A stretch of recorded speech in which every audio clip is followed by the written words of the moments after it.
প্রতি বছরের ন্যায় এই বছরও রাস পূর্ণিমার পরের শুক্রবার অর্থাৎ 22শে নভেম্বর থেকে বালুরঘাটের বল্লা গ্রামে শুরু হতে চলেছে এই বল্লা কালী মায়ের পূজা। প্রায় 400 বছর আগে এলাকার জমিদার ছিলেন বল্লভ চৌধুরী। তার নাম অনুসারেই এলাকার নাম হয় বল্লা।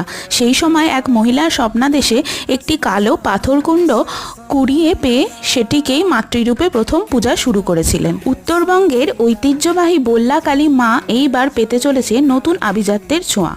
মায়ের 7.5 হাত উচ্চতার প্রতিমাকে সাজানো হবে 5 কেজি রূপোর নূপুর, 20 গ্রাম সোনার জিহবা, হীরের টিপ এবং রূপোর মুন্ডমালা দিয়ে। দেশ বিদেশ থেকে বহু ভক্তরা এই গহনা অর্পণ করে থাকে। এই বল্লা মায়ের পুজোকে কেন্দ্র করে এলাকায় বসবে 3 দিনের বিরাট মেলা। এই মেলায় প্রায় 10 লক্ষেরও বেশি মানুষের সমাগম হয়। প্রায় শতাধিক মানতের কালীর পূজাও হয় এই মণ্ডপ চত্বরে। তো তোমরা কারা কারা এইবার মেলা দেখতে যাচ্ছ